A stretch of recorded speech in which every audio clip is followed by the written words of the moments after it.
बेर का पेड़, कहानीकार पंकज चतुर्वेदी।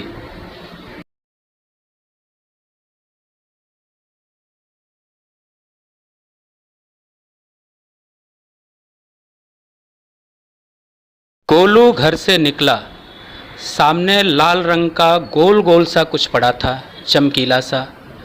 गोलू ने उसे उठा लिया, अपनी कमीज से पोंछा। मुंह में डालने ही वाला था कि मिन्नी चिल्लाई, गोलू क्या डाल रहा है मुंह में? मिट्टी? रुको अभी बताती हूँ। नहीं दीदी नहीं, यह तो कोई फल है। तो फिर जमीन से उठाकर सीधे मुंह में गप? छी, गंदी बात। पहले उसे पानी से धो तो लो, फिर खाना।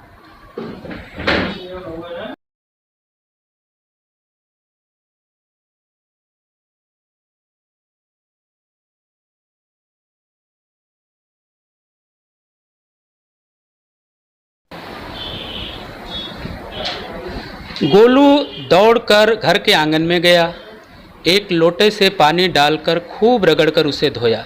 अरे बड़ा बढ़िया स्वाद है, कुछ खट्टा कुछ मीठा।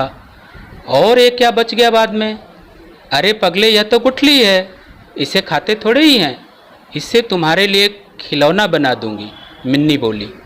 गोलू ने गुठली को हवा में उछाला कि वो हाथ से फिसल गई। गोलू ने उसे सभी जगह देखा, कहीं नहीं मिली। रुआंसा हो गया वह। मिन्नी ने उसे समझाया, मेरे छोटे से भैया क्यों दुखी होता है, मैं तेरे लिए और बेर ला दूंगी, जिनसे मिलेंगी ढेर सारी गुठलियाँ। बस अब ये रोना गाना छोड़ो।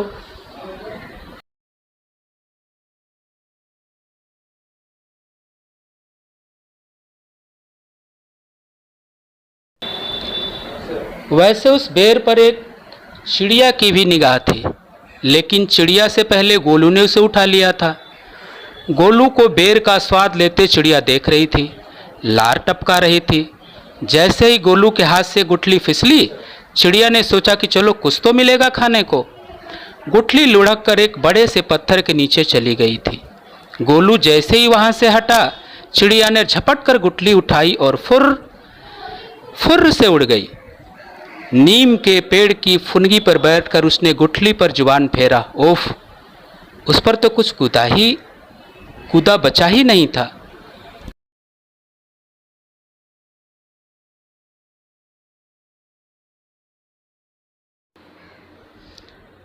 चलो इसको फोड़कर खा लेती हूँ। यह सोचकर चिड़िया ने बीज को चोंच से पकड़ा और दे पटका पेड़ के तने पर। बीज चीख उठा, रहम करो मुझ पर, मुझे छोड़ दो ना, कुछ इंतजार करो, मैं तुम्हारे पूरे घर का पेट भर दूंगा। दया आ गई चिड़िया को, उसने अपनी चोंच से बीज को छोड़ दिया। वह गिर पड़ा मिट्टी में। उसी रात पहले ठंडी ठंडी हवा चली, फिर रिमझिम पानी बरसने लगा।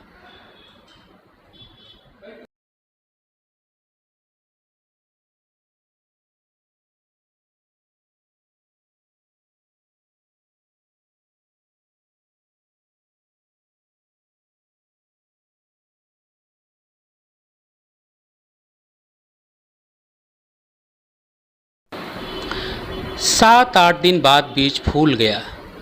धीरे से उसमें नन्ही सी कोंपल निकल आई, हरी हरी मुलायम सी। भूखी गिलहरी ने उसे देख लिया, धीरे से सरकती हुई उसके पास पहुंची।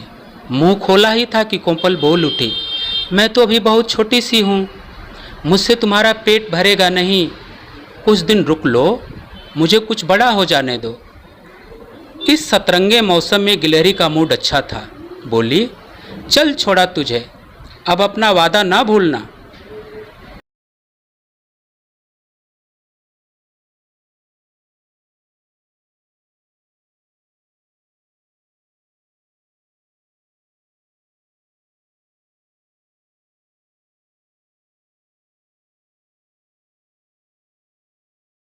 कुछ हफ्ते और बीते।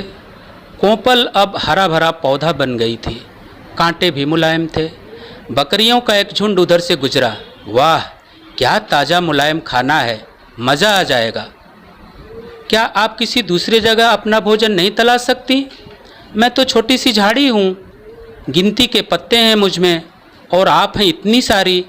यदि कुछ दिन रुक जाओ तो मैं सबको पेट भर पत्तियां दूंगी। बकरियों की रानी ने कुछ सोचा और उस झाड़ी पर मुंह मारे बगैर सबको आगे बढ़ जाने का आदेश दे दिया।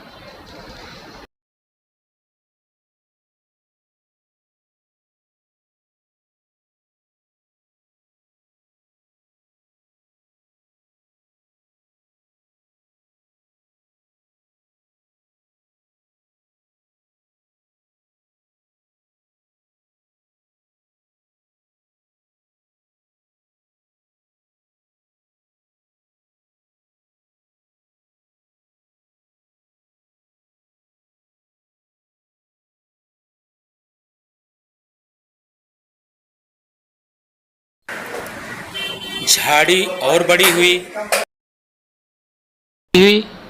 उसमें शाखें निकल आई थीं, तना भी मोटा होने लगा था। मिन्नी की नज़र एक रोज उस पर पड़ी। अरे वाह, इससे लकड़ी तोड़ लेती हूँ। मिन्नी ऊपर उछली और एक डाल पकड़ ली। उसे झुका ही रही थी कि पेड़ से आवाज़ आई, मिन्नी, तुम तो गोलू को ढेर सारे बेर देना चाहती थी ना? अभी तो मेरी डाल भी हरी है, चूल्हे में तो जलने से रही, इतना धुआं करेगी कि आंसू आ जाएंगे। और फिर देखो ना, इस डाल में फूल लग रहे हैं, यही तो फल बनेंगे। मिन्नी को यह बात समझ में आ गई। उसने फौरन उस डाल को छोड़ दिया। कुछ महीने बीते। बेर का वह छोटा सा बीज बड़ा पेड़ बन चुका था। गोलू मिन्नी के पिताजी को एक चारपाई बनवानी थी। उन्होंने कंधे पर कुल्हाड़ी रखी। अच्छी लकड़ी के लिए पेड़ की तलाश में निकल पड़े। अरे वाह, इतना बढ़िया पेड़, इतने मोटे तने वाला बेर, मज़ा आ गया। उन्होंने कुल्हाड़ी चलाई, पेड़ सिसकने लगा। मुझे मत काटो। क्यों नहीं काटूं? मुझे लकड़ी की ज़रूरत है। तुमसे अच्छी लकड़ी मुझे और कहाँ मिलेगी? लेकिन ज़रा मेरी ओर देखो तो, कितने फल लदे हैं मुझ पर। आपको पता नहीं होगा कि इस समय मुझसे कितने लोगों की उम्मीदें लगी हुई हैं। उनमें आपके बच्चे भी हैं। फिर थोड़े दिन रुक जाएं, आपके लिए लकड़ी भी मैं ही दूंगा। पेड़ का गला रुंध आया। सोचने पर मजबूर हो गए बाबूजी। उन्होंने कुल्हाड़ी उठाई और घर लौट गए।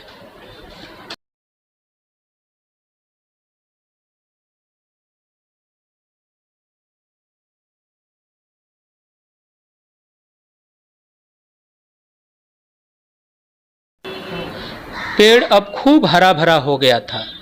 गोलू मिन्नी ने जी भर कर बेर खाए, गुठलियाँ जमा की। चिड़िया ने अपने परिवार के साथ वहाँ पिकनिक मना डाली। गिलहरी भी अपने बच्चों को लेकर आई। खूब सारे बेर कुतरे, कुछ अपने साथ भी ले गई। बकरियों की तो मौज ही हो गई थी। लोग बेर तोड़ते तो ढेर सारे पत्ते गिरते, उन्हें पेट भर चरने को मिलता। पेड़ के चारों ओर सारे दिन चहल पहल रहती। गोलू मिन्नी तो वहाँ से हटना ही नहीं चाहते थे। उन्होंने वहाँ एक झूला डाल लिया था।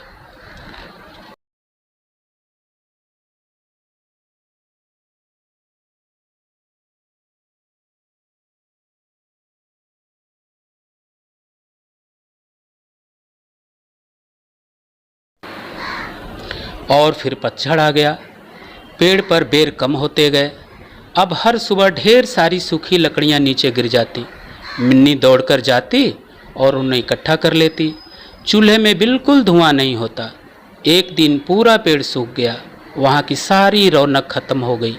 मिन्नी के बाबू ने कुल्हाड़ी से 2 डालें काटी। चारपाई के मजबूत पाए बन गए। गोलू और मिन्नी को इंतज़ार है बारिश का। वे चाहते हैं बहुत सारे बीजों को बोना और ढेर सारे पेड़ लगाना।